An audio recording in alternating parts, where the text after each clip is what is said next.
Hello everyone, Hare Krishna Radhe Madhuri, it's Bhavika everyone, it's Bhavika, I'm welcome to my channel Sachin Malhotra and Bhavika Malhotra. So friends, आज की video में हम लोग पढ़ने वाले हैं, बेसिकली आज हम लोग रिवीजन करने वाले हैं of another chapter which is Nelson Mandela long walk to freedom. Okay, तो स्टार्ट करते हैं इस चैप्टर से हम लोग। एज यू ऑल एवरीवन की मैं रिवीजन सीरीज़ ला रही हूँ, हिंदी की मैंने अपलोड कर दी है काफ़ी सारी वीडियोज़। सो अब हम इंग्लिश पे मूव ऑन कर जाते हैं, देन हम साइंस में मूव ऑन करेंगे। ठीक है, स्टार्ट करते हैं आज की वीडियो से। आज हम नेल्सन मंडेला पढ़ने वाले हैं और रिविजन करेंगे इसकी, ताकि हमारे आपके एग्जाम्स में हेल्प हो सके। ठीक है, तो स्टार्ट करते हैं फ्रेंड्स। आई होप वीडियो अच्छी लगेगी, आपको समझ आ जाएगा। तो बेसिकली हम लोग सबसे पहले इसकी समरी देखेंगे, पूरा अच्छे से नोट्स पढ़ेंगे इसके, देन हम इसके एक्स्ट्रा क्वेश्चन आंसर्स भी करने वाले हैं इस वीडियो में, सो डैट अच्छे से प्रिपेयर हो जाए चैप्टर। ठीक है, स्टार्ट करते हैं फटाफट से। Yes, Nelson Mandela a long walk to freedom. So Nelson Mandela जी ने एक लाइन कही है, the greatest glory in living lies not in never falling but in rising every time we fall. And this is a very great line said by him. So let's start. तो पहले हम जिस देख लेते हैं story का जिस देखते हैं। So Nelson Mandela was born on 18 July 1918। So हमारे नेल्सन मंडेला जी बॉर्न हुए थे 18 जुलाई 1918 को। लॉन्ग वॉक टू फ्रीडम उनकी बेसिकली एक ऑटोबायोग्राफी है। ऑटोबायोग्राफी क्या होती है? जिसमें हम अपने बारे में लिखते हैं, बेसिकली एक ऐसी बुक जो कि अपने बारे में लिखी हुई हो। ठीक है, मतलब जैसे सपोज कोई पर्सन है, अगर वो अपने बारे में बुक्स लिखता है, अपने बारे में एक बुक बना के उसमें लिख रहा है, अपने बारे में बताते हुए स्टोरीज़ को, उसको ऑटोबायोग्राफी कहते हैं। तो लॉन्ग वॉक टू फ्रीडम में उन्होंने बेसिकली ये ऑटोबायोग्राफी है नेल्सन मंडेला की, जिसमें उन्होंने डिटेल्स दी हैं, अकाउंट्स बताए हैं, डिटेल्स बताई हैं। क्या क्या बताया उन्होंने अपनी autobiography long walk to freedom में? जैसे नाम ही बता रहा है कि लंबी वॉक आज़ादी की तरफ, है ना, कि आज़ादी की तरफ एक बहुत बड़ी जंग लड़ी उन्होंने। तो क्या क्या स्ट्रगल्स करे उन्होंने ताकि वो साउथ अफ्रीका को फ्री करा सके, फ्रीडम दिला सके, तो ये सब उन्होंने लिखा था उसमें, क्योंकि उन्होंने क्या क्या संघर्ष लड़े, लोगों के संघर्ष क्या कहते हैं, and all everything he has wrote in his book. So on nine on May 10 1994, अच्छा, on May 10 1994 Nelson Mandela was sworn in as the first president of South Africa. तो हमारे 10 मई 1994 को नेल्सन मंडेला को पहला ब्लैक प्रेसिडेंट बनाया गया था south Africa का। ठीक है, here after it became a new born non racial democratic country, जिससे एक नई नॉन रेशल डेमोक्रेटिक कंट्री बनी और उसका जन्म हुआ। किसका जन्म हुआ? नॉन रेशल डेमोक्रेटिक कंट्री का, कि एक ऐसी कंट्री जो कि डेमोक्रेटिक तो है ही है, साथ साथ नॉन रेशल है, मतलब कलर के बेसिस पे किसी को भी बेसिकली कलर के बेसिस पे कोई डिवीजन नहीं है, सभी को इक्वली ट्रीट किया जा रहा था। ओके एवरीवन, हाँ जी। सो बेसिकली उस टाइम पे क्या था, जैसे हमारे इंडिया में ये फॉरेनर्स रूल करने आए थे, ब्रिटिशर्स आए थे हमारे यहाँ पे इंडिया में रूल करने के लिए, अपना राज जमाने, कनकर करने, वैसे ही सेम साउथ अफ्रीका में वाइट्स थे जो कि उन पर रूल जमाना चाहते थे। साउथ अफ्रीका के जो नेटिव पीपल थे, मतलब कॉमन लोग थे, उनको यूजुअली ब्लैक कहा जाता था, क्योंकि उनका कलर थोड़ा ब्लैक होता था, सांवरे होते थे वो, इसीलिए सांवरे होते हैं वहाँ के लोग, तो उन्हें ब्लैक्स बोलते थे। एंड वाइट्स मतलब जो वहाँ ब्रिटिशर्स वगैरह थे उनको बोलते थे। ठीक है, सो आगे स्टार्ट करते हैं। तो फर्स्ट नॉन रेशल गवर्नमेंट की बात करें, जो कि पहला टॉपिक है and बताया गया है हमारी स्टोरी में। So first non racial government, पहली बिना कलर की बेसिस वाली गवर्नमेंट। तो इट वॉज 10 मई ऑफ 1994। तो 10 मई 1994 की बात है। The day was bright and clear. Story start होती है कि डे जो है वो ब्राइट एंड क्लियर है। इनाग्रेशन सेरेमनी चल रही थी of the first non racial government की, was held at the lovely amphitheatre, जो कि लवली एम्फी थिएटर में हुई थी। ठीक है, तो बेसिकली इनाग्रेशन सेरेमनी थी, ठीक है, पहली नॉन रेशल गवर्नमेंट की। ठीक है फ्रेंड्स, जो कि कहाँ पर हो रही थी ये क्वेश्चन आ जाता है। तो ये हुई थी यूनियन बिल्डिंग में, in the union buildings in Pretoria. कहाँ पे हुई थी? प्रिटोरिया की यूनियन बिल्डिंग्स में। और यूनियन बिल्डिंग में भी कहाँ पर? एम्फी थिएटर में। एम्फी थिएटर बेसिकली एक तरीके का थिएटर होता है, जैसे हमारे यहाँ पे मूवी थिएटर होते हैं ना, वैसे ही एक थिएटर होता है, लेकिन मूवी थिएटर से काफ़ी ज़्यादा बड़ा होता है। और एक तरीके का ओपन थिएटर होता है, मतलब ऊपर से ओपन होता है ये। ठीक है, ऊपर से आप इसलिए स्काई को देख सकते हो, कोई शेड वगैरह कुछ नहीं होता ऊपर, रूफ वगैरह नहीं है। Clear everyone? I hope it's very much clear. I am so sorry, just a second. Yes, okay. So it was the largest gathering of international leaders. तो इंटरनेशनल लीडर्स की काफ़ी ज़्यादा बड़ी अच्छी गैदरिंग थी ऑन साउथ अफ्रीकन सॉइल के ऊपर, south Africa की मिट्टी के ऊपर। बहुत सारे इंटरनेशनल लीडर्स आए थे जिनकी गैदरिंग थी। पॉलिटिशियन आए थे, डिग्नेटरीज आए थे। तो कौन कौन आया? पॉलिटिशियन आए, डिग्नेटरीज आए, बड़े बड़े लोग आए थे from more than 140 countries. 140 country से भी ज़्यादा लोग आए थे उस सेरेमनी को अटेंड करने के लिए, मतलब काफ़ी अच्छी मानी गई थी, बहुत बड़ी थी। First of all mister de Klerk was sworn is as second deputy president. तो हमारे मिस्टर डेक्लर्क जो थे उनको सेकंड डिप्यूटी प्रेसिडेंट का ओहदा मिला था, ठीक है, मिस्टर डी क्लर्क को, याद रखना नाम, मिस्टर डी क्लर्क, ठीक है, जिनको सेकंड डिप्यूटी प्रेसिडेंट का बेसिकली स्पॉन मिला, ठीक है। Then Thabo Mbeki was sworn in as a first deputy president, और उनके फर्स्ट डिप्यूटी प्रेसिडेंट कौन बने, थब्बो अम्बकी, ठीक है, थब्बो अम्बकी बने उनके first deputy president and mister de Klerk बने सेकंड, ठीक है। देन केम मंडाला's टर्न, फिर मंडाला जी की बारी आती है, जिनको फर्स्ट ब्लैक प्रेसिडेंट बनाया गया साउथ अफ्रीका का। अब मंडाला जी ने, अब ऑफ कोर्स एवरीवन, कोई भी आता है, अब कोई भी, चाहे वो पॉलिटिशियन है, चाहे वो कोई भी है, जैसे हमारे यहाँ पे ये नेल्सन मंडेला जी हैं, तो चाहे कोई भी आए पर्सन है, अगर किसी भी पर्सन को अवार्ड मिल रहा है या फिर कोई भी सेरेमनी चल रही है, कुछ भी है, तो ऑफ कोर्स ही बात है सभी स्पीच देते हैं, है ना। तो वैसे ही मंडाला जी ने क्या स्पीच दी, लेट्स सी। तो मंडाला जी ने स्पीच में ये बोला, Mandela spoke how for decades South Africa was the seat of white supremacy. Mandela ji बोलते हैं कि कितने डिकेड्स तक, डिकेड्स एक डिकेड में होते हैं फ्रेंड्स 50 ईयर्स, ठीक है, तो काफ़ी सारे डिकेड्स तक, इसका मतलब काफ़ी सालों से साउथ अफ्रीका जो थी उसने सीट बना रखी थी अपनी वाइट सुप्रीमेसी की, बेसिकली साउथ अफ्रीका के ऊपर अपना हक जमा रखा था, कॉन्कर कर रखा था, वाइट सुप्रीमेसी का रूल चल रहा था, मतलब ब्रिटिशर्स का रूल चल रहा था। Many of the now the presence of the people confer glory and hope to new born liberty, लेकिन फाइनली अब जाकर क्या है, लिबर्टी आई है ना, आज़ादी मिली फाइनली अब जाके। The blacks who were considered as outlaws not so long ago were hosting the nations of the world on their soil। तो बहुत समय पहले की बात है, हम ब्लैक्स को कंसिडर किया जाता था आउटलोस, और अपने जो वो ब्रिटिशर्स वगैरह आए थे वो अपना झंडा फहराया करते थे इस मिट्टी पर। Their victory over apartheid was a common victory for justice, peace and human dignity. जो जीत थी अपर्थीड के ऊपर, जो इन लोगों ने पाई, अपर्थीड क्या था एवरीवन, याद रखो, याद रखना ये टर्म, अपर्थीड हमने एसएसटी में पढ़ा था, अगर आपको याद हो, पिछले साल पढ़ा था आई थिंक।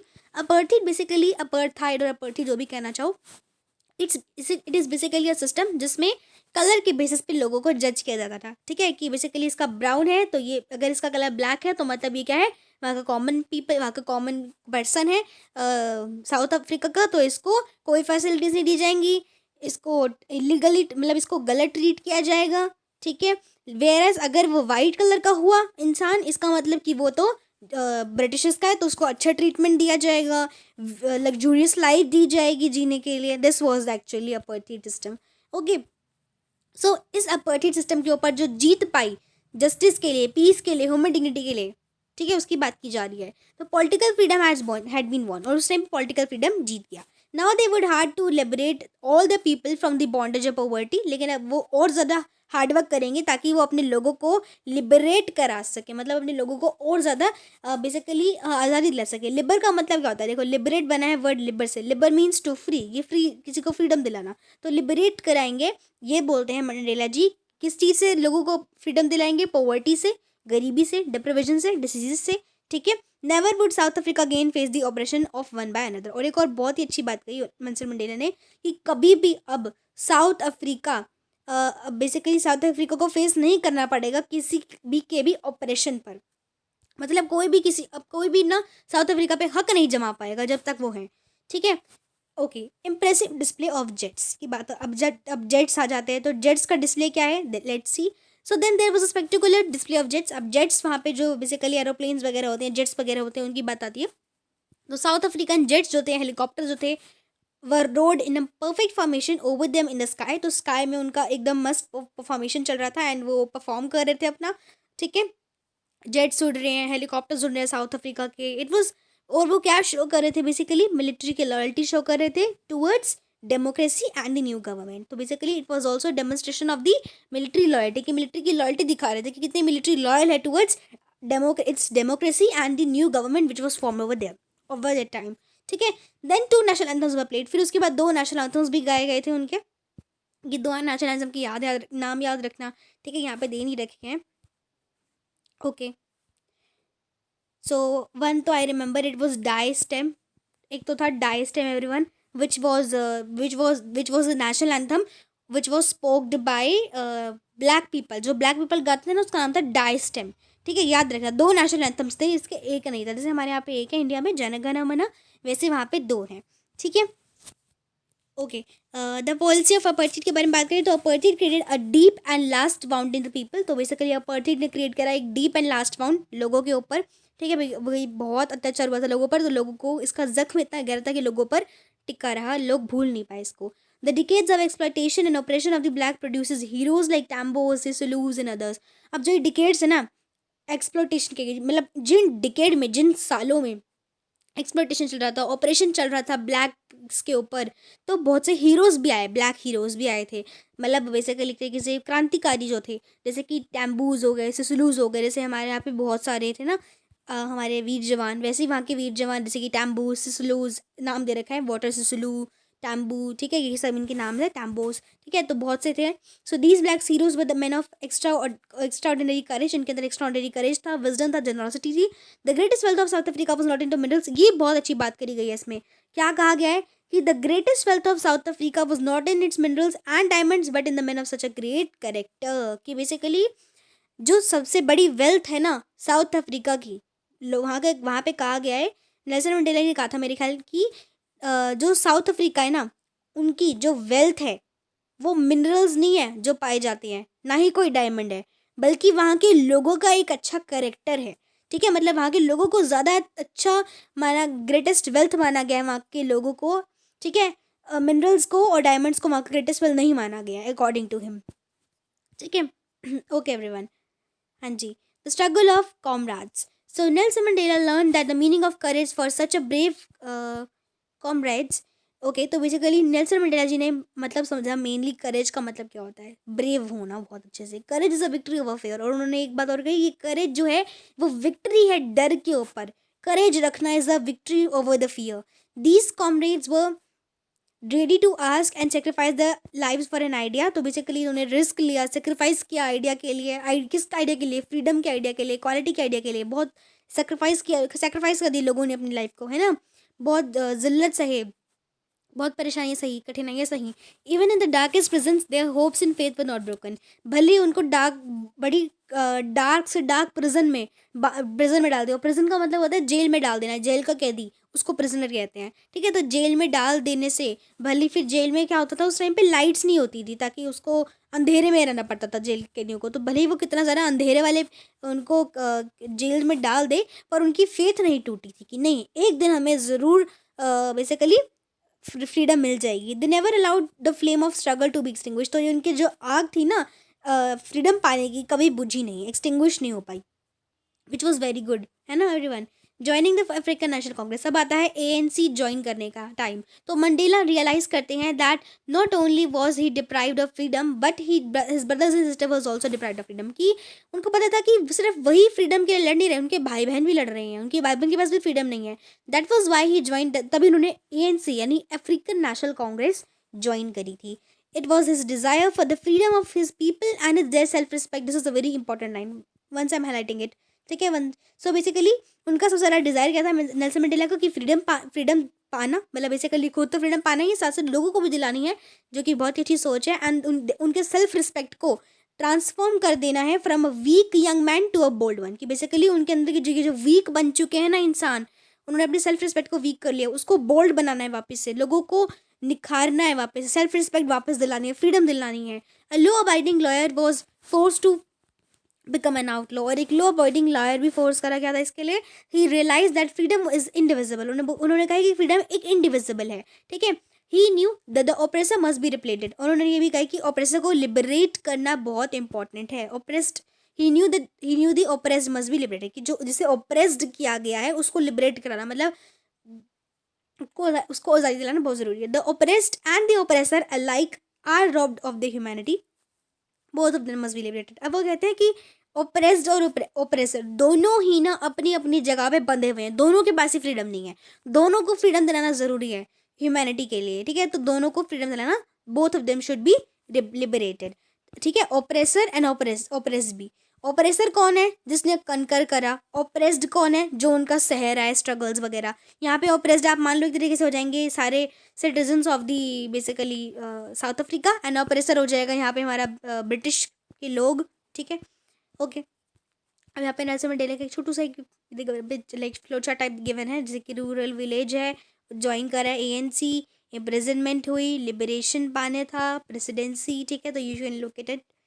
अब आ जाते हैं फटाफट से की पॉइंट्स के ऊपर इस चैप्टर के. तो पहला की पॉइंट आता है कि on 10 May 1994 was the day of freedom of South Africa, जिस दिन साउथ अफ्रीका को फ्रीडम मिला था 10 मई 1994 का वो दिन था। स्वेरिंग इन सेरेमनी, स्वेरिंग का मतलब होता है शपथ लेना, बेसिकली कसम खाना, शपथ लेना था। उस सेरेमनी में शपथ ली गई जो कि यूनियन बिल्डिंग में हुई थी प्रिटोरिया में, कहाँ पे, एम्फी थिएटर में हुई थी। एंड वहाँ पे पहली बेसिकली नॉन रेशियल गवर्नमेंट बनी थी, जहाँ, ठीक है, बेसिकली जो कि ऐसी गवर्नमेंट थी जो कि बिना कलर की बेसिस पे लोगों को जज करती थी, मतलब सब इक्वल है, law, basically everyone was equal before the law. Nelson Mandela give speech on the victory for the justice, तो जो जीत पाई उन्होंने जस्टिस के ऊपर, पीस के ऊपर, ह्यूमन डिग्निटी के ऊपर, उसकी स्पीचेस दी नेल्सन मंडेला ने। मंडेला जी ने प्लेज लिया, शपथ लिया वापस से। क्या, किसका शपथ लिया, किसका प्लेज, क्यों प्लेज लिया, क्या लिया, कि वो लिबरेट कराएंगे, मतलब फ्री कराएंगे people from poverty, suffering and discrimination, की जो बचा कुछ डिस्क्रिमिनेशन रह गया है, सफरिंग्स है, लोगों की गरीबी है, उससे भी सबको मुक्ति मिलेगी। अ कलरफुल शो ऑफ जेट्स, एक कलरफुल शो हुआ जेट्स एंड हेलीकॉप्टर्स का, बेसिकली वो उड़ रहे थे तो कुछ कलर्स उन्होंने बिखेरे, बेसिकली कलर्स आ रहे थे, बेसिकली जैसे हेलीकॉप्टर, जैसे हमारे यहाँ पे देखा होगा आपने 26 जनवरी को अभी आने वाली है, जो कि 5 डेज़ बाद है 2026 की। तो बेसिकली जो एरोप्लेन वगैरह होते हैं उनका कलरफुल जेट होता है। हमारे इंडिया का तो ट्राई कलर जो है, सैफ्रॉन वाइट एंड ग्रीन, उसका कलर्स निकलते हैं बेसिकली अफ्रीकन जेट्स में से। तो वैसे ही इनका जो इनका बेसिकली जो साउथ अफ्रीका का जो फ्लैग है उसके कलर्स निकले थे जेट्स में से, तो उसी की बात चल रही है। कलरफुल शो ऑफ जेट्स यही था, टू शो, और क्या शो कर रहे थे, मिलिट्री की लॉयल्टी जो कि उस समय होती। अब 2 नेशनल एंथम्स गाए गए थे, याद रखने हैं फ्रेंड्स नेम, मुझे पता था पहले यही ज़रूर बोलोगे कि भाविका अपने दूसरे का नाम तो बताया ही नहीं, देख लो अब फटाफट से।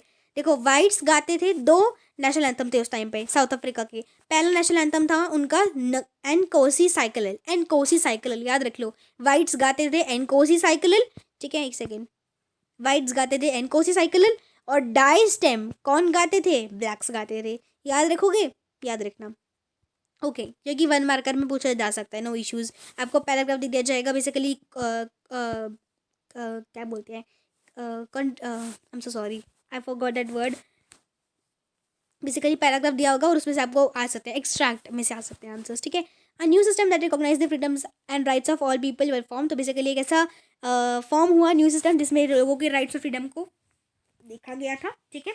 Then Mandela remember that, Mandela जी ने रिमेंबर किया, बेसिकली याद किया, किसको याद किया था, फ्रीडम फाइटर्स को, जो कि कौन कौन थे, ओलिवर टैम्बू, वाटर सिसुलू, देखो सबके नाम दे रखे हैं यहाँ पे, Oliver Tambo, Walter Sisulu, Chief Luthuli, Yusuf Dadoo, कुछ नाम याद रख लेना, ठीक है। Oliver Tambo, Walter Sisulu, Chief Luthuli and Yusuf Dadoo and others, जिन्होंने सेक्रीफाइस कर दी अपनी लाइफ फॉर द फ्रीडम। अब देखो, मैं इंग्लिश में रिपीट करी हूँ, फिर हिंदी में, फिर वापस से रिपीट करी हूँ ताकि आपको याद हो जाए सुन के, ठीक है। तो ये मत सोचना कि पका रही हूँ, okay.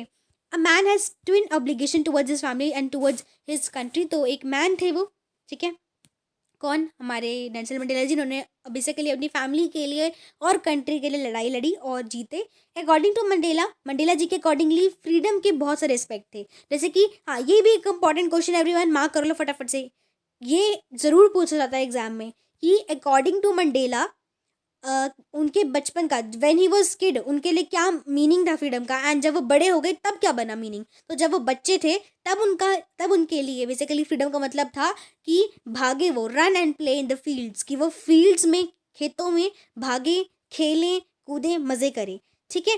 For an adult it is to fulfil the needs of his family and his own, और जब वो एडल्ट बन गए, बड़े हो गए, 18+ हो गए, तब उनका क्या बेसिकली फ्रीडम का मतलब था, उनके लिए फ्रीडम का मतलब था कि अपनी फैमिली खुद को, बेसिकली अपनी फैमिली और अपनी खुद की नीड्स को पूरी करना और साथ साथ आज़ादी दिलवाना, ठीक है। Real freedom means equal rights for everyone, असली आज़ादी का मतलब है कि सभी के लिए इक्वल अधिकार माने हों, इक्वल अधिकार हो। He desired people to live with dignity and respect, वो चाहते थे कि लोग डिग्निटी के साथ रहे, रिस्पेक्ट के साथ रहे, और वो चाहते थे कि जो ऑपरेसर है वो ऑपरेस हो जाए और उसको भी लिबरेट किया जाए, ऑपरेशन और ऑपरेस्ड दोनों को लिबरेट किया जाए, मतलब फ्रीडम दी जाए। पेशेंस एंड परसिवरेंस जो थे, ये दोनों प्रिंसिपल्स ने गाइड करा इस पूरे सिस्टम को, एंड जो नेल्सन मंडेला थे उनके अंदर ये 2 चीज़ें बहुत कूट के भरी हुई थी, मैं कहना चाहूँगी, patience and perseverance, which are really very important, which are guided by discipline, ठीक है, which is a part of it is a very basically important part of discipline. So everyone 20 minutes के वीडियो में हमने यहाँ पे notes पढ़ लिए, समझ लिया चैप्टर को, तो फटाफट से आ जाओ क्वेश्चन आंसर पे. आई नो वीडियो थोड़ी लॉन्ग हो जाएगी बिकॉज दिस इज ये हमारी वन शॉट वीडियो है. इस तरीके की और भी वीडियो आती रहेंगी. ठीक है, don't forget to subscribe the channel. And चलो आगे पढ़ते हैं फटाफट से, वीडियो को जाना नहीं है अभी. अभी हम PYQs भी देखेंगे थोड़ी सी. चलो पहले स्टार्ट करते हैं वेरी शॉर्ट क्वेश्चन आंसर पे. And these are the questions basically which are repeatedly asked also. इसमें competency based question, very short question answers and short and long भी हैं. ठीक है, इंटरैक्टिव क्विजेस भी दी गई हैं इस वाले चैप्टर में. स्टार्ट करते हैं फटाफट से पढ़ना. तो आई होप आपका ये चैप्टर जैसे प्रिपेयर हो जाएगा just seeing this one video. Okay, so let's start. Very short answer types, question answers. So first question is what is apartheid? तो apartheid बेसिकली एक सिस्टम था ऑफ रेशियल सेग्रीगेशन का, जिसमें बेसिकली कलर के basis पे segregate किया जाता था इन साउथ अफ्रीका में लोगों को, where non whites people were denied basic rights. जहाँ पे जो नॉन वाइट्स पीपल यानी जो ब्लैक पीपल थे उनको बेसिक राइट्स भी नहीं दिए जाते थे एंड ट्रीट किया जाता था inferior, whereas luxurious life दी जाती थी किनको, वाइट्स लोगों को. सेकेंड क्वेश्चन है हमारा When did Nelson Mandela became the president of South Africa? तो कब बने थे? 10 मई 1994 को, याद रखना 10 मई 1994. Okay, name the political organization जो कि मंडेला जी ने ज्वाइन करी to fight against the racial operation. तो वो थी ANC, African National Congress. For how many years was Mandela imprison? तो Nelson Mandela was imprison for 27 years. 27 सालों के लिए, 27 ईयर्स के लिए नेल्सन मंडेला जी को बेसिकली जेल में डाल दिया गया था और वो जेल के कैदी बने रहे थे. कितने उन्होंने साल निकाले जेल में? 27 साल. बताओ भाई, उनकी आधी लाइफ तो उसी में चली गई थी. बट स्टिल उनका जो करेज था, परसिवरेंस एंड पेशेंस की वजह से वो जीत गए. What was Nelson Mandela's view on courage? Courage के बारे में वो क्या कहते थे कि मंडेला जी बिलीव करते थे करेज is not the absence of fear. वो कहते थे कि करेज जो है ना वो कभी डर का एब्सेंस नहीं है. मतलब करेज का मतलब ये नहीं है कि डर भाग गया होगा, ऐसा कुछ नहीं है. लेकिन उसके ऊपर विक्ट्री पाना, ट्रम्फ पाना करेज है. करेज क्या है? डर के आगे जीत है. करेज का मतलब था उनके लिए डर के आगे जीत, नॉट डर भाग गया, डर चला गया नहीं, डर के आगे जीत है इस करेज उनके लिए. ठीक है, हाँ अब स्प्राइट मत बोल देने जना, माउंटेन ड्यू जो भी है. अच्छा, शॉर्ट क्वेश्चन आंसर पे आ जाते हैं. फर्स्ट क्वेश्चन आता है एक्सप्लेन द सिग्निफिकेंस ऑफ. मेरे को ऐसा लग रहा है मैं SST पढ़ रही हूँ लिटरली, बट हाँ चलो SST है वैसे. तो ये SST को रिलेट कर दिया गया, I don't know why, from with English. Okay, explain the significance of 10 May 1994 in the South African history. तो ऐसा क्वेश्चन आ जाएगा तो क्या लिखोगे? ध्यान से देखो फ्रेंड्स. तो ऑन 19 मई 1994 साउथ अफ्रीका ने देखा दैट द अपार्थाइड सिस्टम का जो एंड था विद नेल्सन मंडेला की इनॉग्रेशन के साथ as the country first black president और फर्स्ट ब्लैक प्रेसिडेंट बने. ये सिंबलाइज करा था freedom, equality and the new era of reconciliation. ठीक है, reconciliation. Then how did Nelson Mandela describe the value of freedom? Freedom की वैल्यू क्या बताई है अकॉर्डिंग टू नेल्सन मंडेला? तो मंडेला जी ने डिस्क्राइब करा है, I am so sorry, Nelson Mandela जी ने डिस्क्राइब करा है, कहाँ गया क्वेश्चन, कहाँ गया, I am so sorry. Yes, Mandela जी ने डिस्क्राइब करा है फ्रीडम को as not merely the absence of change but the presence of dignity, equality and respect. Okay, next move on करते हैं. वापस से आ गया वैसे क्वेश्चन की डिस्क्राइब करो Mandela's views on courage. Courage के बारे में क्या कहना चाहते हो? तो you have to write the same, just you need to elaborate it little bit. So what you can write is that Mandela believe that this courage is that the courage is not the absence of fear. कि जो करेज है वो डर का absence नहीं है, डर खत्म हो जाना नहीं है, but the ability to over him. लेकिन वो एक एबिलिटी है करेज, ताकि आप उस पर ओवर, ताकि फियर को ओवरकम कर सको, अपने डर के आगे जीत पा सको. He admired ordinary South Africans who showed great resilience during the apartheid system. और वो ग्रेट एडमायर भी करते हैं ऑर्डिनरी साउथ अफ्रीकन को जिन्होंने इस अपार्थाइड स्ट्रगल में अपनी जान गंवा दी एंड अपने लिए बेसिकली सेक्रीफाइस करा है. ठीक है, so what changes did Mandela ji face during his imprisonment? तो क्या क्या फेस करे उन्होंने इम्प्रिजनमेंट? कौन सी बताए इम्प्रिजनमेंट के टाइम पे क्या क्या हुआ होगा? मंडेला जी ने बहुत सारी हार्श लिविंग कंडीशंस फेस करी, जैसे आइसोलेशन, अकेला हो गए बिल्कुल वो, है ना. 27 ईयर्स आप मान सकते हो, 27 ईयर्स एक जेल में बिताना जो कि बिल्कुल ब्लैक है, कुछ नहीं है वहाँ पे सिवाय एक दो चेयर के जहाँ बैठ सकते हो, कुछ नहीं है वहाँ पे, ब्लैक कलर की दीवारें हैं वहाँ की.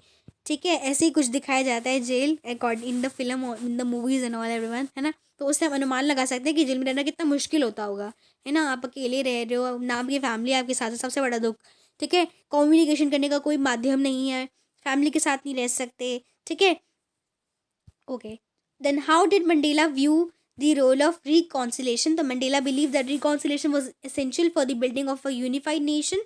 okay, यूनिफाई करने के लिए इंपॉर्टेंट है. ही फॉरगिव हिज ऑप्रेसर्स, और उन्होंने ऑप्रेसर को फॉरगिव कर दिया. ये भी बड़ी अच्छी बात की नेल्सन मंडेला की, कि जिन जिन्होंने उन्हें ऑपरेस किया था, जो ऑपरेसर थे बेसिकली। ऑपरेसर कौन है यहाँ पे? ऑपरेसर वो है बेसिकली जिन्होंने हक जमाया था, बेसिकली वो वाइट पीपल। उनको भी क्षमा कर दिया, माफ़ कर दिया, उनको एक और चांस दिया कि चलो जी लो अपनी ज़िंदगी, जाओ। वरना वो क्या करते, जब वो उनसे आज़ादी पा लेते तो उनको सज़ा दिलाते, लेकिन उन्हें सज़ा नहीं दिलाई। ताकि क्यों? ताकि पीस बनी रहे, शांति बनी रहे, नेशनल हीलिंग बनी रहे। Moving on to competency based question, क्योंकि वो सेम नहीं बनना चाहते थे। क्योंकि देखो, ऑपरेसर ने क्या किया, ऑपरेस करा लोगों को, है ना। वाइट ने ब्लैक को ऑपरेस कर दिया।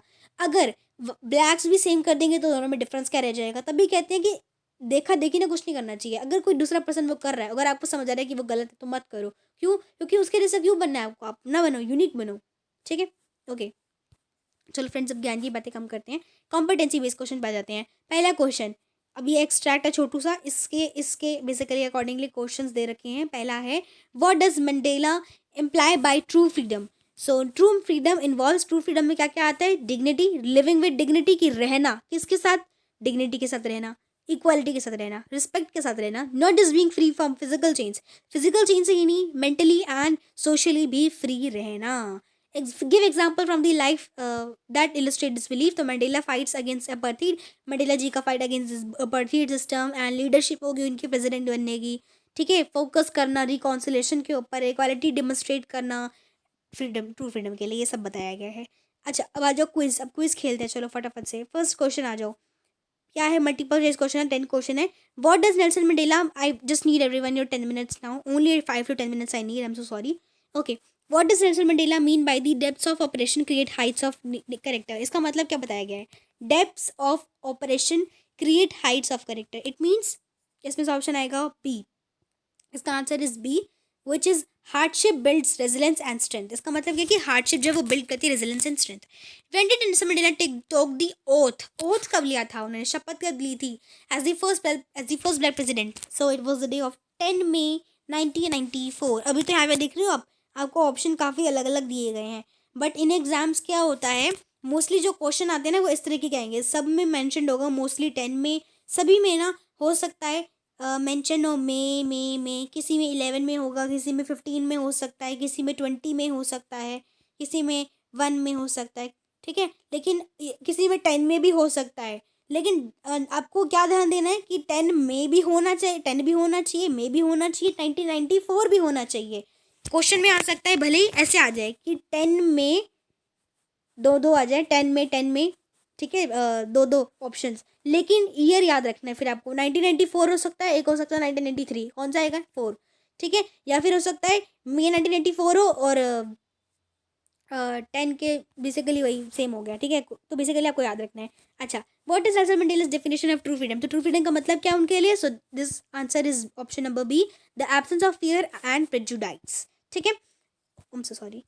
Yes, which significant event does the Mandela describe in the chapter? तो क्या सिग्निफिकेंट डिस्क्राइब करें? तो उन्होंने इनॉग्रेशन, देखो इन तीनों में ही ना, आप देख रहे हो, तीनों एलिमिनेट कर देंगे क्योंकि तीनों यहाँ पे मेरे को समझ आ रहा है कि नहीं है। ठीक है, तो ऐसे भी आप एलिमिनेट कर सकते हो, बट हमें पता है तो इसका आंसर ये है, तो ये है his inauguration as president. Then Mandela जी ने ज्वाइन करी ANC to fight against what? To fight against colonialism, no. Corruption, no. Poverty, no. Apartheid, yes. Unsolved questions आ जाते हैं हमारे, you can solve it everyone. ठीक है, this is the question, kindly solve it, take a screenshot, I am waiting. Then आते हैं open and topics, जिन पे आप खुद से रिलेट कर सकते हो, खुद से कुछ बता सकते हो। So you can just see, and that's it everyone. I hope you like the video. अगर आपको वीडियो अच्छी लगी तो वीडियो को लाइक करना, चैनल को सब्सक्राइब करना, शेयर करना अपने फ्रेंड्स के साथ everyone. And that's it everyone, हमने यहाँ पे एक्स्ट्रा क्वेश्चन के साथ एंड नोट्स के साथ कंप्लीट कर लिया अपना चैप्टर। एंड देखो, हमारे according to me everyone, there are 3 steps for revision of each chapter. ठीक है, पहला होता है लेक्चर देखना उस चैप्टर से रिलेटेड, सेकंड होता है उसके नोट्स पढ़ना, थर्ड होता है उसके क्वेश्चन आंसर्स करना, and fourth step is to solve extra questions खुद से। ठीक है, सो यहाँ पे आपके ये तीनों स्टेप्स कंप्लीट होते हैं, notes, lecture and question answers. So best of luck for exam everyone, मिलती हूँ नेक्स्ट वीडियो में, तब तक के लिए हरे कृष्णा, थैंक यू।